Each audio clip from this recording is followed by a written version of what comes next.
Julia, communication is obviously critical in a project-driven industry like ours.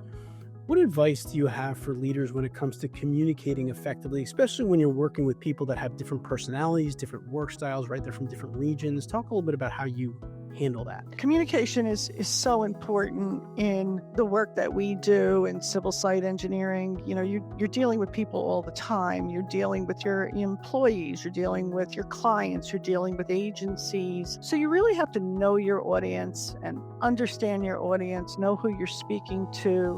Some people, we all do that, you can't just go up and start talking to them. You got to say,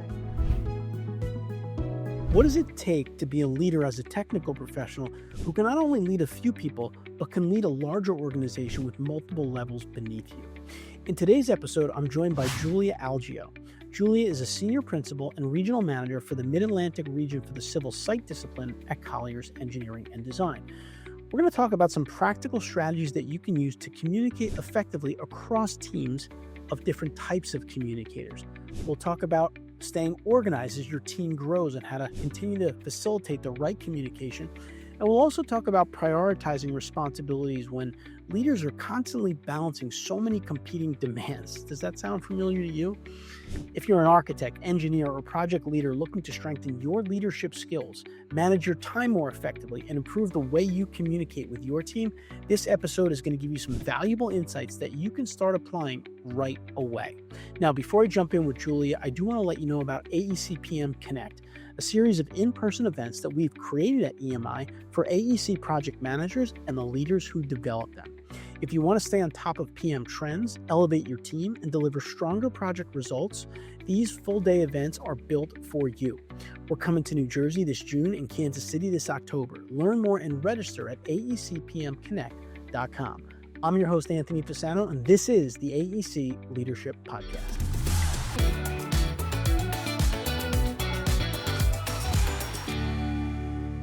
Julia, welcome to the AEC Leadership Podcast. Thank you. Happy to be here, Anthony. So, Julie, maybe you can start us off by telling us a little bit about your background, kind of your career journey so far, and ultimately how you arrived at your current role at Colliers Engineering and Design. Sure. So, I've been working in the industry for over 40 years now. I started my career at a smaller engineering firm in local to Freehold, and I stayed my first 15 years there doing, learning the trade as, from a new grad to a project manager. I joined Maser Consulting in 2000, and it was the best decision of my life. I did project management and worked my way up, to associate, senior associate, principal, et cetera. We became Colliers Engineering several years ago. I was already a senior principal, and at that point, Colliers Engineering, we restructured and everything, and I went from, an office manager of my team in the Hamilton office to regional manager, and I've been in this position for several years now, where, I'm the manager of 11 offices in the Mid-Atlantic, where we have civil site, one in Virginia, one in Maryland, and then we've got 5 offices in New Jersey and 4 in Pennsylvania that offer civil site services. Wow, that's great. And really excited to get to chat with Julie a little bit here. I mean, when you have someone who has a technical background that has now, overseeing kind of a wider audience and region of people, if you will, technical professionals, there's a lot that goes into that. So we're going to dig in on some of these topics today. So, Julia, communication is obviously critical in a project-driven industry like ours. What advice do you have for leaders when it comes to communicating effectively, especially when you're working with people that have different personalities, different work styles, right? They're from different regions. Talk a little bit about how you handle that. Yeah, that's a great question. And communication is so important in the work that we do in civil site engineering. You're dealing with people all the time. You're dealing with your employees, you're dealing with your clients, you're dealing with agencies. So you really have to, and the public too, when you do public hearing testimony. So you really have to know your audience and understand your audience, know who you're speaking to, and, make adjustments as necessary, because everybody has different personalities and, have different things that are important to them, and if, to dig a little bit deeper, some people, we all do that, you can't just go up and start talking to them. You got to say, good morning. How are you? How was your weekend? And before you get down to it. And then there's some people, you have to understand that how busy they are and you cut to the chase immediately. So I think communication, and knowing your audience is really, really important in this industry. Yeah, and those are some really good examples, like knowing who needs more of an intro into a conversation, right? And like small talk, as opposed to someone who's just, you could jump right in and dig into the project and the situation that's going on. And I think the challenge with it really is for most of us as technical professionals, we're used to do things that are very black and white, right? Calculations, reports, we get answers, right? And when it comes to people, it's not like that. Like every person is different and you kind of have to balance that and navigate that. And a lot of it is experience. And I think it's something that technical professionals, we don't necessarily think about, right? Hey, we want to be a project manager, right? We want to be a leader. We want to move up. And then with that comes these responsibilities of trying to interact with different people internal to the organization as well as external. Yeah. And I think that's so important for those who are, newer in their career because they come from, a different technologically, it's different for them because they're so used to texting all the time. Whereas when you're dealing with, people who have been around in the industry for a long time, they want you to pick up the phone. They want to have a conversation. They don't want to, sit and text. But I have some clients who they're perfectly happy texting, and others where, you really need to reach out and connect verbally with them. Mhm. In the AEC industry, skilled project managers are the backbone of success. EMI's AEC PM certification offers tailored training, ongoing support, and exclusive access to premium content that keeps your team sharp and effective. From foundational training to advanced leadership tools, set your team apart with certified growth. Learn more at aecpm.com. That's aecpm.com. Yeah, yeah, absolutely. And it's worth the time investment to figure that out, especially early on in your projects, getting a feel for the different stakeholders and the different people that you're going to interact with. So Absolutely. that's important. So let's talk a little bit about kind of time management and leadership structure, especially with someone like you who, you have a large group of people you're overseeing. Tell us about kind of how many people you oversee and report to you, and how do you handle that communication structure, your meeting cadence? What does that look like? How Mhm. do you approach that? Yeah. So, in the Mid Atlantic region, it fluctuates depending upon, market and things that are happening in the offices. But we have about 95 to 100 people. Sometimes it's a little bit more, sometimes, a little bit less. But in my tenure in this position, we've been, I think at one point we were up to like 108 people. And the way it's structured is, under me, there are some regional manager, there are regional discipline leaders. So there's a regional discipline leader for the New Jersey offices, a regional discipline leader for the Pennsylvania offices, and then currently, I'm managing the regional manager for the Maryland and Virginia. So we have structure, and there's the people under the people structure, and in each regional office, we have a geographic discipline leader. So they all have teams under them that they run, and they're all various sizes. Um, so from a communication perspective, I meet monthly with the uh, geographic discipline leaders, the ones that run all the offices. I speak on a weekly and or biweekly basis with the regional discipline leaders. We but we always have an open door policy. I personally have an open door policy. Anybody can call me at any time at any level. I'm happy to talk to anybody. I think, having too much hierarchy is a little disconnecting, I guess, for employees. So they want connection. So we have to be there for them. We also which is Colliers, a great program for mentorship as well. So I just want to throw that in there Oh, so our employees can feel connected with other individuals in the company and help them grow their career. So as far as cadence goes, like I say, we meet monthly, and also at Colliers, we have some wonderful programs where we have career development paths, so we can develop formal career development paths for all of our employees that want them. Like an individual growth plan is what we call them, or a career growth plan. And I think that's a great attribute that we have here and that we offer to our employees to help them along Yeah, in their career. that's great. That is a really nice benefit for them. And so basically, like you are communicating with kind of your geographic leaders, but also you're more than happy to help if someone else needs help or wants guidance or gives you a call. But you're primarily meeting with those geographic leaders regularly. Yes, we meet monthly. We talk as needed. We communicate through emails.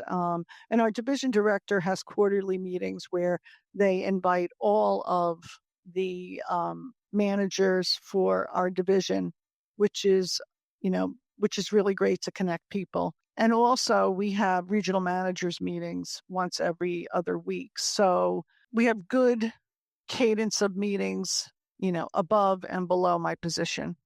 That's great. And really, the reason I'm asking Julia about this is because when you have an organization and you're a leader and that organization grows, you have to be really intentional about how you're still going to be able to communicate, get your message out Yes. there, because you're not going to be able to meet with everybody all the time. You have to be very specific about how you do it. Mhm. And that's an important piece of it. I guess as a follow-up to that, Julia, the other question that I would have for you is around time management is really how you prioritize, right? Like where are you putting your energy each day? Where do you put your focus? How do you think about that? Mhm. Yeah, time management is so important for everybody.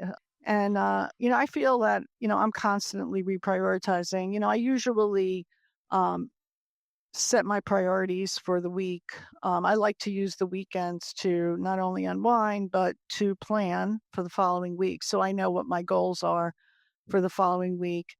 You do have to be able to adjust continually, of course, because things come up, and you have to be able to react when needed if there's, important issues that come up. But, in general, I like to plan my week ahead of time, know what I want to accomplish, leave a little buffer in there, and, but again, constantly reprioritizing because you have to be able to react when needed. If, a client has an issue, there's a new opportunity that you have to be able to, respond to quickly. So for myself personally, that's what I do.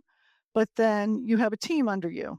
So you also have to be able to use and delegate to your team members appropriately to help you get your job done. So they need to support, um, you know, they need to provide the support that I need that helps support the group and the organization.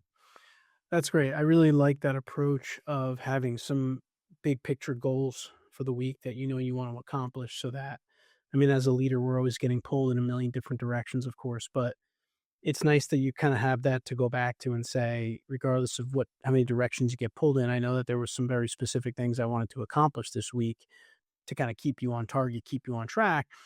And, I love that you mentioned delegation. We're going to get into that in a minute. But one last question around kind of time management, productivity, around multitasking, right? I think multitasking happens a lot. Some people are good at it, some people aren't.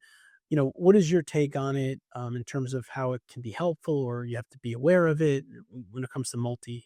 Yeah. So you have to really know yourself and, you know, how you work best. I'm a morning person.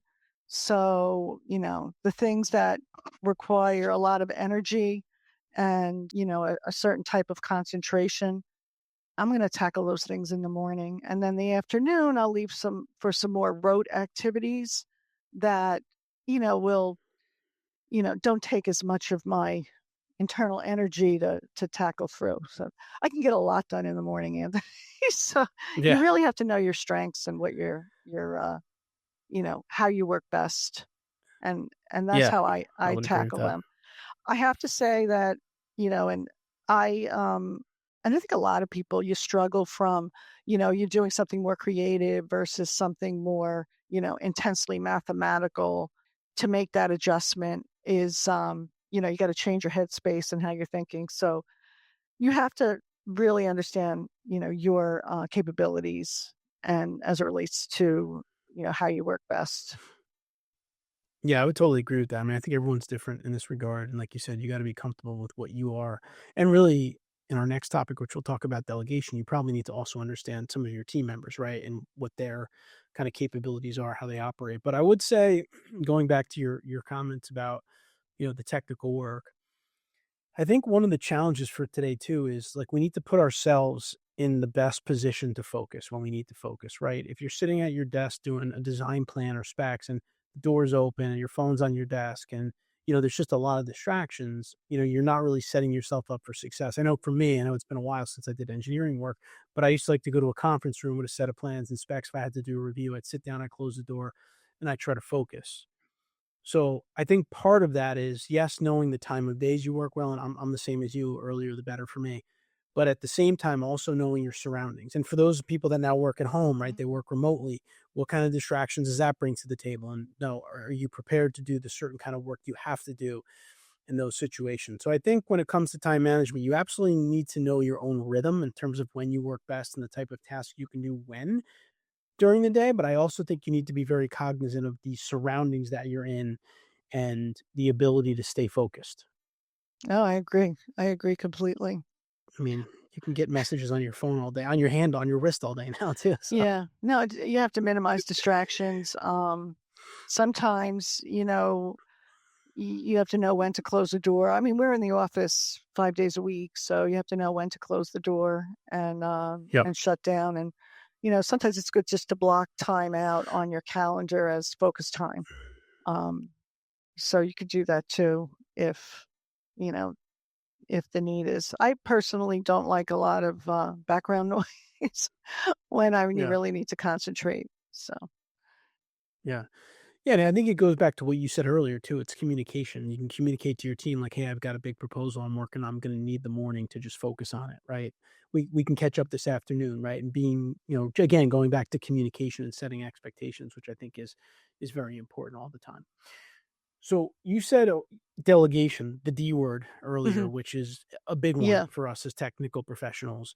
It's very tricky for us to do because we're used to being in the projects, in the details. We like to be working on things. What advice would you give to technical professionals who are kind of learning how to delegate effectively? Well, I think that you need to understand your team and the strengths of the people around you and how to leverage those strengths to, accomplish whatever the task is most efficiently and with the highest quality. Um, so that's one thing is, why are you doing that when, so and so can get that done very quickly and that's their job kind of thing. So one of the things when there's let's say an up and coming project manager is they're so used to doing things themselves. And, you, so advice I have is don't fall into I'm going to call it a trap for lack of a better word of, well, I can do it faster myself Yes. because that is a growth stopper. It's gonna stop you from growing if you're gonna do everything yourself. You're not gonna grow. You're not gonna grow a team under you. You're not gonna be more efficient, and, you're gonna have, a burden on you carrying all these monkeys on your back. You need to let other people do some tasks so that you can grow, and it will also help them grow. So I think that is the biggest advice is, don't do everything yourself. You know, Yeah. to seek out the strengths and leverage the strengths of others so you can grow and they can grow.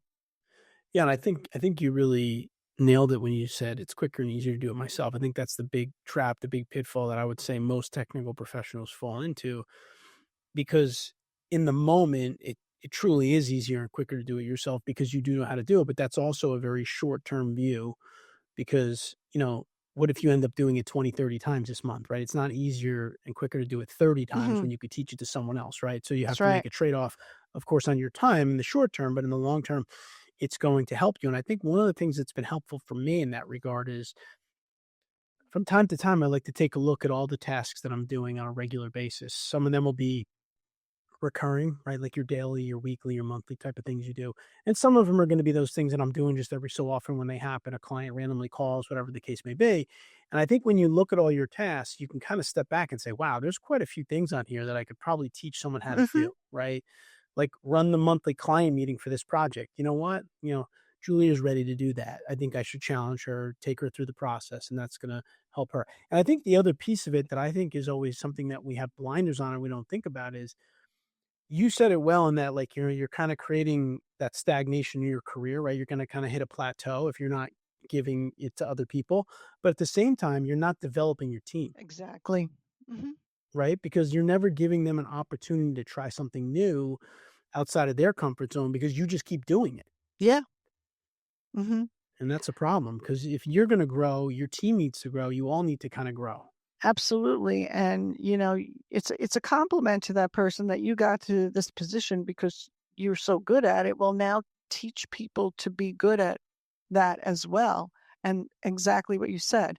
You will grow, as a leader if you can teach people to grow that, you know, to support you. So, yeah. Absolutely. Yeah, sometimes when we're doing delegation training at EMI, we like to use the word developmental Hmm. delegation, meaning that you can use it to develop others. And I think we need to, Exactly. I think as technical professionals, if we can think of it that way, it might even make it easier for us, right? Because it'll push us a little bit to say, hey, listen, yeah, it's quicker and easier to do it myself, but I need to develop my team members if we all want to kind of grow. And I think hopefully if you're listening and you're struggling with that, you could try to take on that mindset. It might be helpful for you. All right, so Julia, I've known you for a while. I know you've been in leadership positions for a very long time in your career. When you think back on kind of your leadership journey that you've been on, what would you say is one of the kind of bigger challenges or bigger obstacles that you've dealt with? And, how did you work through it or what did you learn from it? What can you share in terms of obstacles that you might face as a leader? Yeah. I mean, I wouldn't necessarily call it an obstacle, but I think one of the biggest challenges that I had is, this regional manager role and what does it really look like?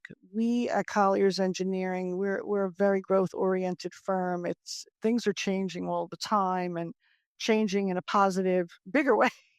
So that means that your roles and your responsibilities are changing. And when I came into the position, there really was nobody before me that was a quote unquote regional manager. So you didn't really have a role model. So you kind of had to figure out, okay, these are my responsibilities. I mean, I knew what my responsibilities were, but how am I going to implement that? What am I going to do to be successful? And how do I need to be successful and my team to be successful with myself in this role? So I think that was really the biggest challenge for me is to really define what I needed to do in order to, help others and help myself to be successful in the role.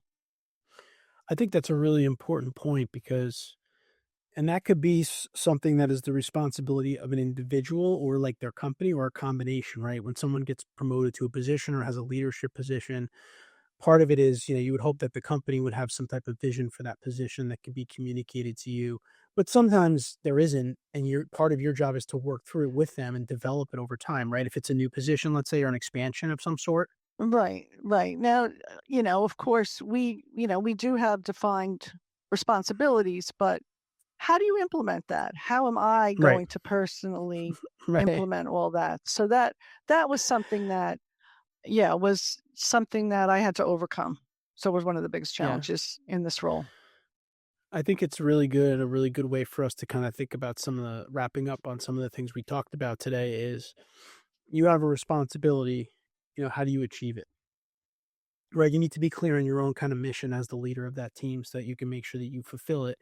And really, kind of ironically, I think everything that we talked about today is kind of the way that you fulfill it, right? Really effective communication with your team members, understanding the differences between them, right? Like we talked about, knowing that someone needs certain level of communication, someone needs something else.